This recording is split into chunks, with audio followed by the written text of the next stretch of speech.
And it looks like we're streaming live on Facebook, YouTube, and Twitch. Wonderful. It is Tuesday night, technically really early Wednesday morning, that's 1:45. So it's going to be another quick one tonight. Woo! Tonight. Another quick one tonight. However, we are reading Goosebumps, so naturally that's going to be quick anyway. So, here we go.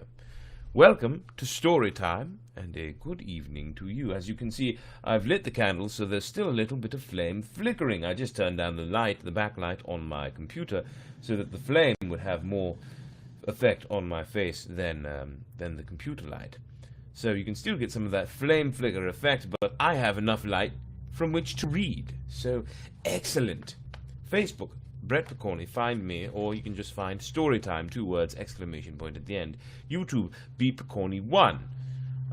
Like this video, subscribe to my channel, share it with your friends, and comment all you want.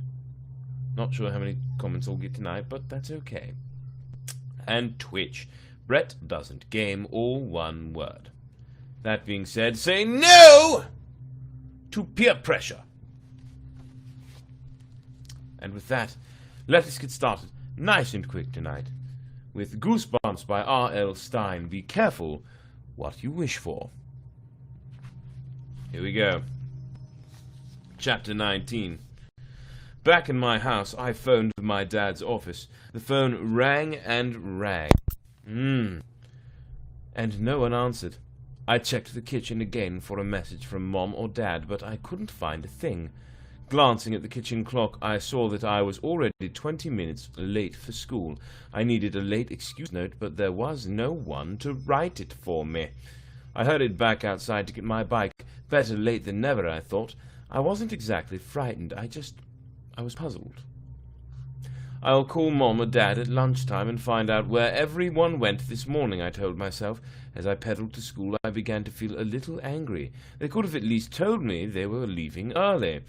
There were no cars on the street and no kids on bikes. I guessed that everyone was already at school or work or wherever people go in the morning. I got to school in record time. Scratch that itch. In record time. Leaving my bike in the bike rack, I adjusted my backpack on my shoulders and ran into the school. The halls were dark and empty. My footsteps echoed loudly on the hard floor. I dropped my coat into my locker. When I slammed the locker door, it sounded like an explosion in the empty hallway. The halls are kind of creepy when they're this empty, I thought. I jogged to my classroom, which was just a few doors down from my locker. My mom forgot to wake me, so I overslept. That was the excuse I'd planned to give Sharon as soon as I entered. I mean, it wasn't just an excuse, it was the truth. But I never got to tell Sharon my reason for being late. I pulled open the door to the classroom and entered and stared in shock. Empty. The room was empty. No kids, no Sharon. The lights hadn't been turned on, and yesterday's work was still on the chalkboard. Weird, I thought. But I didn't know then how things were going to get. I froze for a moment, staring into the empty, dark room. Then I decided that everyone must be at an assembly in the auditorium. I quickly turned and made my way to the auditorium at the front of the school, jogging down the empty corridor. The door to the teacher's lounge was open. I peered in and was surprised to find it empty too. Maybe all the teachers are at the assembly, I thought. Oh, please, come on. How daft can you be? You haven't seen anyone anywhere. Cars, bikes, people, nothing. It's just gone, okay? A few seconds later, I pulled open the double doors to the auditorium and peered into the darkness. The auditorium was silent and empty. I pushed the doors shut and began to run down the hall, stopping to look into every room. It didn't take me long to realize that I was the only person in the building. No kids, no teachers. I even checked the janitor's room downstairs. No janitors. Is it Sunday? Is it a holiday? I tried to figure out where everyone had gone, but I couldn't. Feeling the first stirrings of panic in my chest, I dropped a quarter in the payphone next to the principal's office and called home. I let it ring at least 10 times. Still, no one home. Speaking of which, how many of you remember what payphones are? Do you? I let it ring at least 10 times, still no one home. "Where is everyone?" I shouted down the empty corridor. The only reply came from my echoing voice. "Can anybody hear me?" I shouted, cupping my hands around my teeth. Around my mouth, not my teeth, my mouth. Silence. I suddenly felt very frightened. I had to get out of the creepy school building. Perfect timing on that music. I grabbed my coat and started to run. I didn't even bother to close the locker door. Carrying my coat over my shoulder, I ran outside to the bike rack. My bike was the only bike parked there. I scolded myself for not noticing that when I arrived. I pulled on my coat, arranged my backpack, and started for home. Again, I saw no cars on the street, no people. This was so weird. I cried aloud. My legs suddenly felt heavy, as if something was weighing them down. I knew it was my panic. My heart was pounding. I kept searching desperately for someone, anyone in the street. Halfway home, I turned around and headed my bike to town.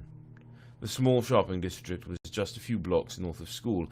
I rode in the center of the street. There was no reason not to. No cars, no trucks appeared in either direction. The bank came into view, followed by the grocery store. As I pedaled as hard as I could, I noticed all the other shops that lined both sides of Montrose Avenue. All dark and empty. Not a soul in town, not a person in any store, no one. I braked the bike in front of the Farber's Hardware and jumped off. The bike fell onto its side. I stepped to the sidewalk and listened. The only sound was the banging of a shutter being blown by the wind above the barber shop. "Hello!" I called at the top of my voice. "Hello!" I started running frantically from store to store, pressing my face against the windows, peering inside, searching desperately for another human being. Back and forth. I covered both sides of the street, my fear growing heavier inside me with each step, with each dark store. "Hello! Hello! Can anybody hear me?" But I knew it was a waste of my voice. Standing in the center of the street, staring at the dark stores and empty sidewalks, I knew that I was alone, alone in the world. I suddenly realized my second wish had been granted. Judith had disappeared, and everyone else had disappeared with her. Everyone. My mum and dad, my brother, Ron. Everyone. Would I ever see them again? I slumped down on the cement stoop in front of the barber shop and hugged myself, trying to stop my body from trembling. Now what? I wondered miserably. Now what? And that was chapter 19 of Goosebumps. Say no to peer pressure. Seeing as there's pretty much no one here as far as I can tell, I'm going to call it a night. Especially, also because I want to get to bed. I have an early morning. So, there's that to deal with. Anyway, until next time, everyone, please don't forget, find me on Facebook if you like, Brett Picorni, or you can simply join the Storytime group. Storytime, 2 words, exclamation point at the end. YouTube, BPicorni1 is my channel. Like this video, subscribe to the channel, watch the other videos if you haven't already, like those too. Leave as many comments as you like. I will respond as best I can. And also, don't forget to share it with your peers so they can enjoy it as well. And finally, Twitch. If you're on Twitch and you would like to follow me, Brett Doesn't Game, all one word. No spacing or apostrophes or any sort of punctuation. With that, I bid you adieu, and hope your evening is nothing short of wonderful. Adieu, adieu, adieu, bless you, good night.